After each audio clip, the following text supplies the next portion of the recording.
Welcome to my podcast, Autumn is Here. My name is Francine Crawford, and we just welcome you tonight. Today is a special day. It is Mother's Day. So we want to say Happy Mother's Day to any mothers, aunts, grandmothers, godmothers out there that are celebrating today. It is a wonderful position to have, and I thank you for all your hard work. Celebrate today, celebrate with your family, and have a great time. Today, if you have some time, please listen to my podcast because it's very special. We have someone who is a caretaker over her mom, but she overcomes some difficult times and some hard challenges, and she may have information to help you or help someone to prepare for the future. She's actually doing the podcast from her mother's room in a rehabilitation center. So she's able to do that for me, and I appreciate that. You may hear some TV background or something for her mom, but it's okay. It's such an interesting and powerful story that I wanted her to share it with you, and she wanted to share it. So I thank you so much for tuning in. Now we're going to have an interview with Miss Daisy Vazquez. Hi, Daisy. How are you? Welcome to my podcast, Autumn is Here. Thank you. I'm doing well, and I appreciate the opportunity to be here and talk about caregiving and what a really hard job that really is to have. I have been doing it since towards the end of 2020 when my mother suffered a stroke. And it took place in Puerto Rico. So really the first hurdle I had was figuring out how to get her from Puerto Rico to here to New York, because Puerto Rico really had very limited care for her and no care available for her afterwards she was released from the hospital. So it was really just a matter of trying to figure out logistics of how to get her from A to B. And when she was here, just ensuring that she had the proper care and finding a place for her to be during the time that, after she went through we took her in through the emergency room because we were advised that otherwise we'd have to involve lawyers and get papers and legal forms filled out indicating that she would need to be in a rehab center. So it was better to just bring her directly from the airport to the emergency room, and they processed her there. And from there, we were lucky enough that the skilled care facility that is near my home was available. And so that this is where she is now. But yeah, it's been a very complicated procedure just in terms of, working with social workers and trying to figure out Medicaid, Medicare, so you had to what she needs. You had to do that all at once, right? Yeah. During COVID. So you had to do all of that all at once during COVID. Now let's go back with the communication. So your mom was in Puerto Rico and she got sick. And how is that communicating to her and the doctors when you were here? Puerto Rico works like nothing has changed since like the 1950s. I mean, it is impossible to get a doctor. You can't email, you can't text. They keep communications really, really quite poorly. So it was mainly my aunts that I relied on in terms of giving me information about what was going on with my mom. Even when I went to the hospital and spent the first week with her there, I saw the doctor maybe once, and he came at like when he was doing his rounds at 6 a.m. So you can imagine that I've been sitting in a chair because they didn't have a bed. So for the entire week that I was there, I sat in a chair.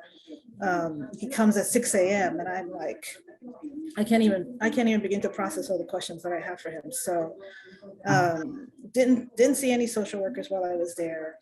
The only thing we were told was that she had had a stroke and that she would probably be in the hospital setting for about a week. And then after that, they would transfer her to a rehab to help with the paralysis that she suffered on the left side of her body. But then after that, nobody talked to me about, what happened afterwards, the facility. Nobody talked about,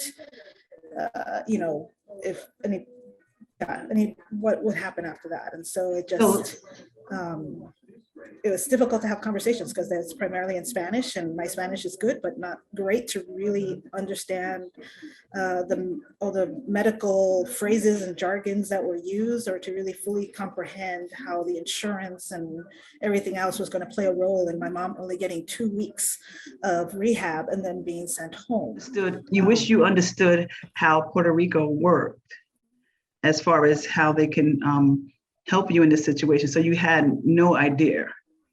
Yeah. And no connection to medical people except for whoever came. I had no idea how it worked. No connection.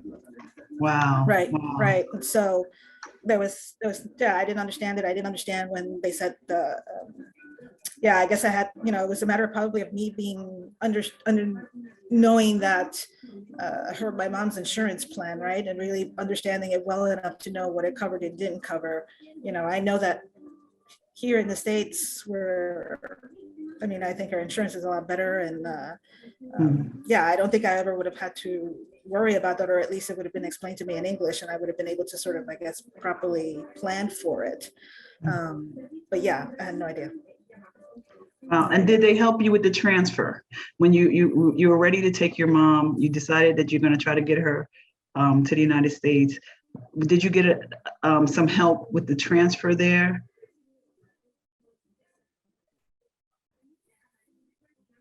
I didn't. And so my mom, what happened was that my mom got she had the stroke just before COVID, just before March. So I came back to the United States. I came back to New York to try and figure out what rehabs and what there was possible here to see about maybe transferring her over. And then COVID happened, and then the shutdown of planes and everything else that happened. So my mom was taken back to my aunt's house because my grandmother had been bedbound towards the end of her life. And so they already had a hospital bed, they had the room, they had the whole setup available for my mom. Okay. So my mom moved in with my aunt, but they did not provide a home aide. They didn't provide nurses. They didn't provide any of that stuff.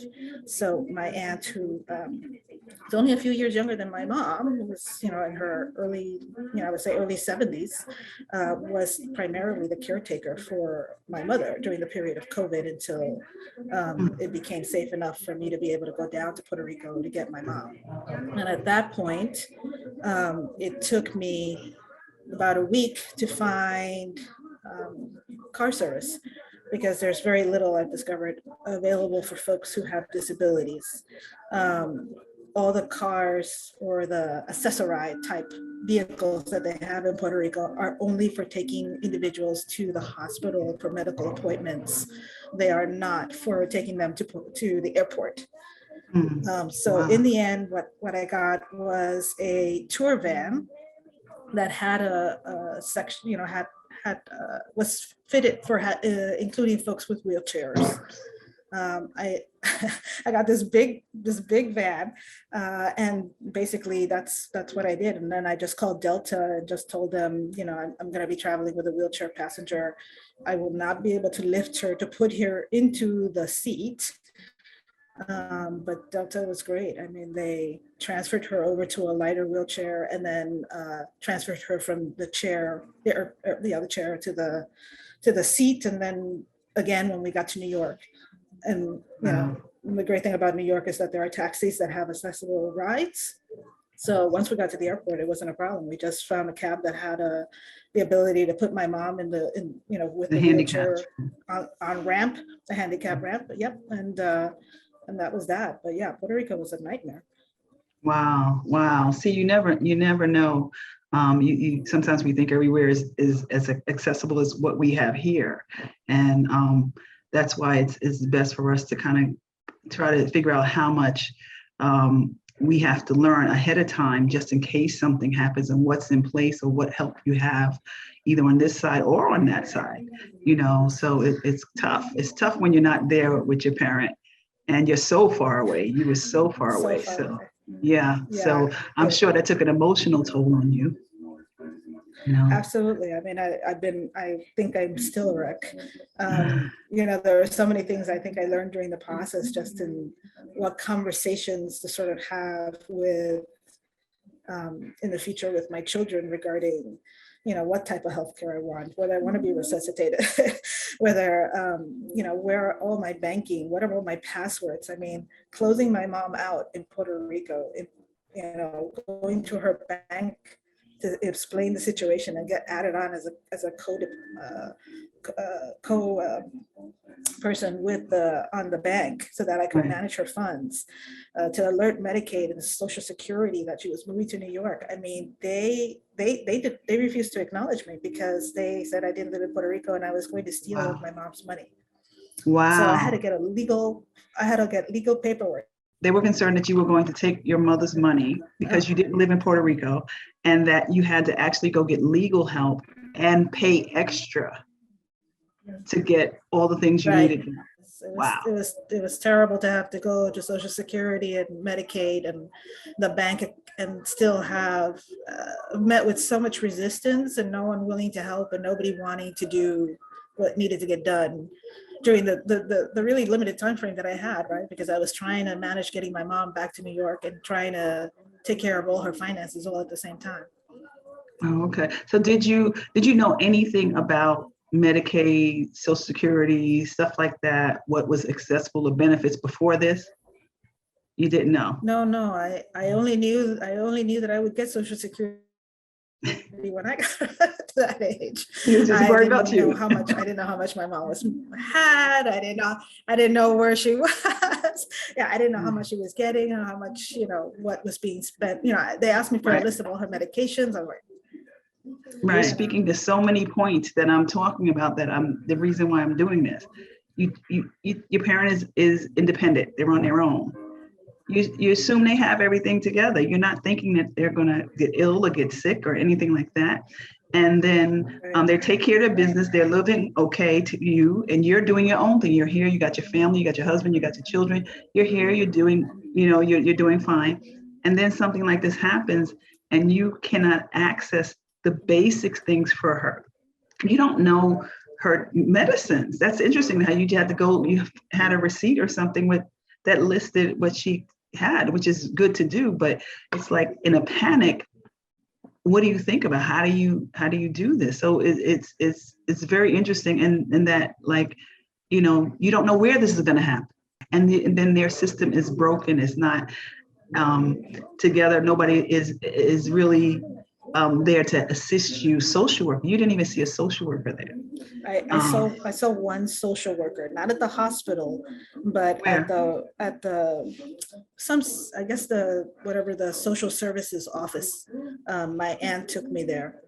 Okay. And I explained the situation of what happened, and that I was looking for either help to get my mom back into therapy in Puerto Rico, if that was possible, and if not, then I wanted to see what I could do about bringing, what else was possible. And the social worker told me that I should just quit my job, move to Puerto Rico, and take care of my mother, because that was my responsibility as the daughter, and that it wasn't my aunt's responsibility, and that I shouldn't be moving my mom anywhere, but she should just be at her home, and I should be caring for her. Oh my God. You see, and that could be part of a custom thing, a different, we're in a different world. So they run things a different way, and this is how they look at it. You're the daughter, that's your job. You're supposed to do that. Stop what you're doing, forget about all your other things, and come take care of your mom, which is not realistic. Right. And that's not what you want to get when you're looking for something in a time of crisis, especially in a position of a social worker. They're supposed to be able to link things to help you and comfort you, and say, okay, point you in a direction that is going to help and assist you and your mom. So, wow, that's really frightening to hear. Yeah, no, she broke me. She completely broke me. I broke down and started crying at that point, because I was just like, if she can't help me and doesn't want to help me clearly, then really I just need to go and find something and get my mom home. So now you're here. Okay, so how much better is that? And is it that much better to be able to navigate this situation that you have? Sure. So at least when it comes to the healthcare, I'm here, I'm present, right? So I can at any point now that COVID has been lifted, because back then COVID was still in place. And when my mom was in the emergency room, I could be with her. But once she was placed at the skilled care facility, the minute they took her, that was it. I didn't see her again for months. So that broke me, because that never wanted that to be that way, right? And I was really hoping that we could find a solution in Puerto Rico, because at least I knew she was with her sisters, and she was in a family setting, versus here where now it was clinical. And on top of that, because of COVID, family weren't allowed to visit. And so it was hard, but at least I could call, talk to the nurse, talk to the doctor, and hear how she was progressing, how she was doing. They were calling me once a week to tell me, not once a week, I would say once a month, to call and give me an overall checkup. So the nutritionist would be there, the physical therapist would be there, the regular nurse that took care of my mom regularly would be there, and they would all basically tell me, give me an update on how things were progressing in terms of her condition. Right. Wow. So that must be emotional for your mom. They would do window visits. I think she's been very traumatized by everything that has happened since the moment of the stroke up until now. I don't know how she's a very resilient woman. That's all I can say about her. And God bless. God bless her. Wow. I'm so sorry you had to go through that. And even here, you still, because of COVID, you couldn't see her. And that, I'm sure she's in a different place and she's in a different environment. So of course she wants to be around family. She's used to being around family. And now that you've taken her here for her health, which is better for her, but you can't even be with her. So I'm sure that's frustrating for her. Is she better now? Is she well now? Unfortunately, because of the time delay between having the stroke and being in physical therapy,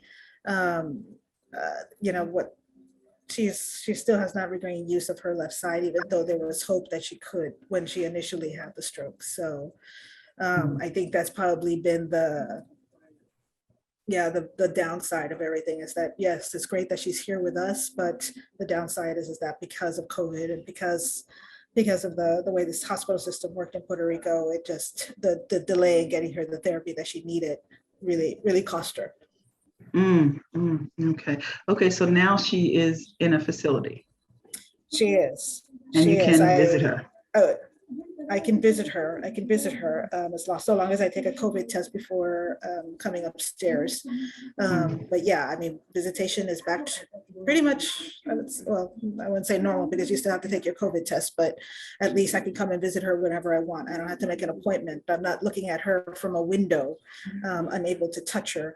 I'm able to spend as much time as I want with her. So. Okay. So do you have any help? Is there any family members that are available to help you, or have there been? For the most part, it's been my sister who has been trying to help out as much. Because I live closer to the hospital, I've been mainly the main caregiver, because I can get here quicker, and I'm the one who brought her in, so I am the main contact person for the facility if they ever need to reach me regarding my mom. Okay. Yeah, my sister comes, and she works in the area, so the Monday through Thursday she comes and she brings food for my mom, so at least my mom is not eating hospital food. Okay. So you said now you are, is sorry that you had to go through this, but now you're better prepared and have an idea of what could happen, when we get older, things that we should be able to put in place. Things that we don't think about as we're going up through our lives in our 40s and 50s or whatever. We're not thinking about that, but now is the time. Would you agree that now is the time to try to get things in order, at least start getting things in order and researching stuff and understanding what the benefits are, and telling people about maybe your health issues or your financial situation? Do you agree to Absolutely. that? Yeah. Yeah. Absolutely. Absolutely. There's, my God, this is, first of all, I realized I was sort of repeating the same pattern my mom had, right? Because I don't think I ever shared with the kids my, any of my passwords. I didn't share with them, um, where they could find like my insurance papers, where they might be able to find my will. The Mhm. will, my God, my mom doesn't have one. And so it's like engaging that conversation of what will happen to her things when she goes on, particularly the house in Puerto Rico, that house in Puerto Rico, which I have no idea what to do with, right? Because she's still hoping to go back. Oh, So, wow. Wow.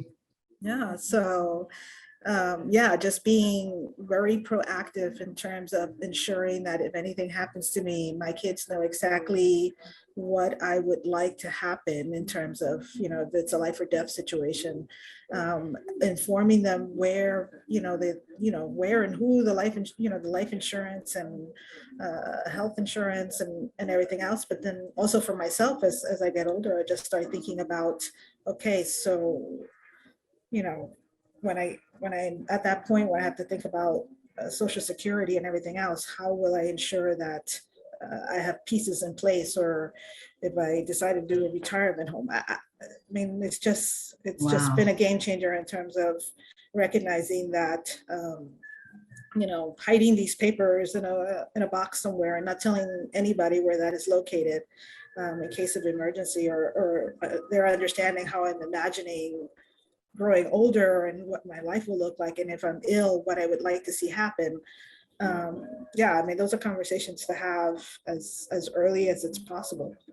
Right. Because it's hard to, I know it's hard to have those conversations, especially with your parents, you know, but it's if you talk to your children now, if you just start talking about it and sharing some of what's happening with your mom, I'm sure that it'll be easier for them to understand that, we don't like to think about the end, and we know the inevitable is going to happen, but we don't think about it.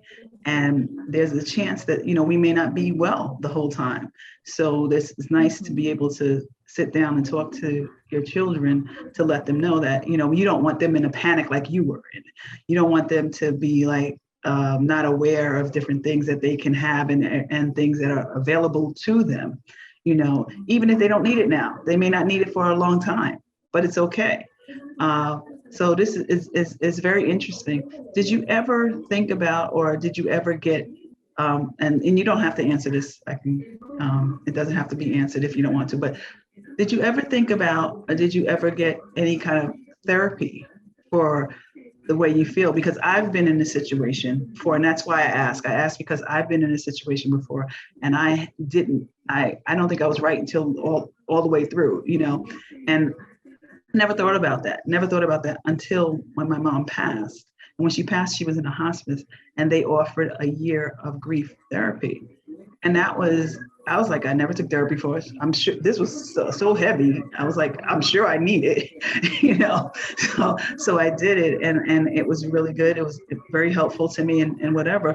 When I thought about that, I thought about, wow, I wish I could have had therapy prior to this, because I was going through it, not only concerned with her health and just concerned, not concerned with that, but not only concerned with that, but concerned with also the emotional, like, draw about now I have to take care of her, and I don't want to make a mistake, and the pressure to make these decisions and try to figure out stuff. And is this right? If that's right, talking to doctors and social workers and everything, and trying to make arrangements. And I probably in those times of going through needed therapy, and I didn't even know. I didn't even think that I'd never even just even thought about it, but I think it would have helped, because it's very stressful, and you still have your life to live. You still have other things you have to do. So you have a lot of extra responsibility on you, and it's very heavy. And it probably would be good to have, a therapist or something just to talk to and get it out or whatever. So you can think clearly, so I'm wondering if were you able to do that, or is that something that you might be think about that might benefit you going through, because it's really heavy. It's really heavy, and it's only you and your sister. So. Mhm. Yep. So I actually did see help. Good. Well, I was very upset in the beginning. Spent a lot of time crying, a lot of time just completely stressed out. And initially, when my mom first arrived, you have doctors and nurses and social workers and everybody calling you and trying to gain information about things. And I'm trying to work. But then, there are like so many phone calls that are coming in to really talk about my mom and her healthcare. And I was just very upset about the fact that, it was during COVID and I couldn't be with her. And it was hard. It was extremely hard. And so I Right. ended up Yeah. reaching out to a place that I saw that did caregiving support. And so they had a support group. And so I joined the support group. Oh, awesome. And it was really helpful because I really not feeling I was alone. Right. I mean, Right. a lot of the feelings that I was feeling were feelings that other folks were experiencing. And there happened to have been somebody else in the support group who had her husband in the same location where my mom is. And so she was able to tell me some things that she had learned during her process and what I should make sure, to express to nurses or doctors to ensure quality care for my mom. And so it was great to have that space to sort of talk about my feelings. Glad That that you saw it help. I wish I would have thought about that. That's what I'm talking about. Like, this is what I'm going to talk to people about. Like, these are things that would have helped if I would have, been able to have that knowledge of that instead of, not being prepared. So it's about being prepared. That's why I say autumn is here. Autumn is a change of time, but it's really here right now. While you're okay and you're well and you're healthy and you're an adult, it's the time to start thinking about, hey, how's mom and dad? How's my aunt doing? How's my elderly people in my family? What does anybody know my plans? You know what I mean? So Yep. that's what I mean. It has to be, we have to do it now. It's here now. So I'm grateful that your mom is still here and you're able to spend time with her, which is a blessing. I pray that everything will work out well and she gets stronger. Just keep the hope. Keep the hope. I thank you so much for interviewing with me. Always. And thank you, because it just takes me back and it encourages me to do this, to continue to do this, because I know there's others like out there that need some kind of help, and know that, maybe even dealing with another country, this is helpful because there are people that family members live other places, so they can be more proactive. So thank you so much. I appreciate it so much, Daisy. Thank you for coming on to Autumn is Here. And I wish you the best. I wish you the best. Okay. All right. Take care. Thank you so much. God bless. Thank you. God bless. Okay. Bye-bye.